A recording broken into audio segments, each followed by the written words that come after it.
Prepare-se para uma viagem no tempo, uma viagem na qual a humanidade tenta enxergar o que ninguém jamais viu, e tenta provar a existência de algo tão pequeno, tão misterioso, que beira a ficção científica. Nossa história começa há cerca de 2.500 anos na Grécia Antiga. Imagine uma pequena cidade ensolarada, filósofos caminhando, debatendo, gesticulando. Afinal, se tem uma coisa que filósofo gosta é de discutir. Entre eles está Demócrito, um sujeito curioso, daqueles que desmontariam um relógio só para ver como funciona. Ele pega uma pedra e se pergunta: se eu dividir esta pedra em 2, depois em 4, depois em 8, até onde posso ir? E sem microscópio, sem laboratório, sem nada, ele conclui: deve existir uma parte tão pequena que não pode ser dividida. E dá o nome a essa parte: átomo, que significa indivisível. Genial, né? Só tinha um probleminha. Ninguém acreditou. Platão e Aristóteles, os mega influenciadores do século IV a.C., acharam a ideia absurda. Eles tinham mais seguidores que qualquer TikTok grego, e quando eles falavam, o mundo obedecia. Resultado: o átomo foi cancelado por quase 2.000 anos. A história só retoma força no século XVIII, quando um professor inglês chamado John Dalton, tímido, metódico, quase sempre com roupas escuras, resolve estudar gases. Ele percebe algo estranho: quando substâncias reagem, elas sempre fazem isso em proporções exatas. Não é quase, não é mais ou menos. É uma precisão que deixaria até um relojoeiro suíço com inveja. Dalton, com aquele jeito de contador de química, conclui: isso só pode acontecer se tudo for composto por pequenas partículas que se combinam como peças de Lego. E assim, sem alarde, o átomo renasce na ciência. A ideia não era mais filosofia, agora tinha matemática envolvida, mas ainda faltava uma coisa: provar. E a prova começa a surgir no final do século XIX, com um experimento que parecia mais a criação de um Frankenstein químico. O físico J. Thomson pega um tubo de vidro, tira quase todo o ar, coloca uma voltagem enorme e observa um feixe brilhante atravessando o tubo.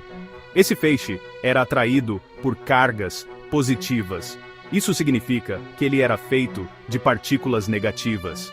E essas partículas eram menores que o átomo. Thomson chama essas partículas de elétrons. E, num momento culinário de pura criatividade, propõe seu modelo. O átomo seria como um pudim de passas, onde o pudim é a carga positiva e as passas são os elétrons. Se esse modelo fosse vendido numa padaria, provavelmente ninguém compraria. Mas mudou a física. Mas a história estava prestes a ganhar seu capítulo mais dramático, e talvez o mais improvável. Chega então Ernest Rutherford. Pense nele como o cientista ousado, meio gênio, meio maluco. Ele decide fazer um experimento usando uma lâmina finíssima de ouro e lançar partículas alfa contra ela. Segundo o modelo de Thomson, todas as partículas deveriam atravessar a lâmina como se fosse ar. Mas algo inesperado acontece. Algumas partículas voltam. Sim, voltam. Como se tivesse um muro invisível no meio do átomo. Rutherford fica tão surpreso que diz: é como atirar uma bala de canhão em um lenço de papel, e a bala voltar. Esse momento muda tudo. Se algumas partículas voltaram, significa que existe um centro denso, pequeno e positivo. Nasce então o núcleo atômico. O átomo não era uma bolinha macia, mas sim um enorme espaço vazio com um núcleo pesado no centro. Enquanto isso, em outra parte do mundo, Einstein, que aparentemente tinha tempo para resolver qualquer coisa, tenta explicar por que grãos de poeira em água ficam se mexendo sozinhos. Isso se chama movimento browniano, e Einstein calcula que esse movimento só faz sentido se... Adivinha? Se existirem átomos empurrando aquelas partículas. Pela primeira vez na história, alguém prova matematicamente que átomos existem. A humanidade finalmente abandona a dúvida, mas o átomo ainda escondia segredos. E aí entra ele, Niels Bohr, o homem que olhou para o modelo de Rutherford e disse: isso não faz sentido. Segundo a física tradicional, os elétrons girando ao redor do núcleo deveriam perder energia e cair para dentro dele. O átomo simplesmente não poderia existir. Bohr então revoluciona tudo com uma ideia brilhante. Ele propõe que os elétrons só podem ocupar camadas específicas, como degraus de uma escada. Eles não podem ficar entre esses degraus, e quando pulam de uma camada para outra, liberam ou absorvem luz. Era elegante, organizado, quase bonito. Mas a história não para aí, porque o átomo ainda ia ficar muito mais estranho. Nos anos seguintes, surge uma geração de físicos que faz até novela mexicana parecer simples.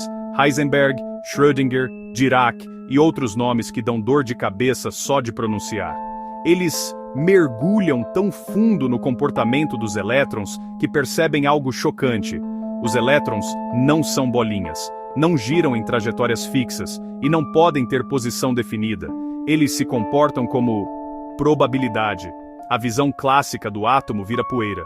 O átomo passa a ser um lugar turvo, onde os elétrons formam uma nuvem, uma região onde eles podem estar. Não há órbita, não há caminho fixo, é tudo probabilidade. Era o nascimento da mecânica quântica, o modelo que usamos até hoje. Estranho, imprevisível, mas incrivelmente preciso. E é graças a essa estranheza que temos computadores lasers, ressonância magnética, energia nuclear, microchips e praticamente toda a tecnologia moderna. A descoberta do átomo não apenas revelou como o universo é construído, ela abriu as portas para um novo mundo, onde a imaginação humana se mistura com a matemática, onde partículas aparecem e desaparecem, onde o impossível acontece todos os dias em escalas microscópicas.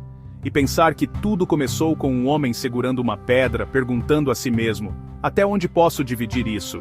Demócrito talvez não tivesse as respostas, mas teve a pergunta certa. E perguntas certas, no fim das contas, movem o mundo.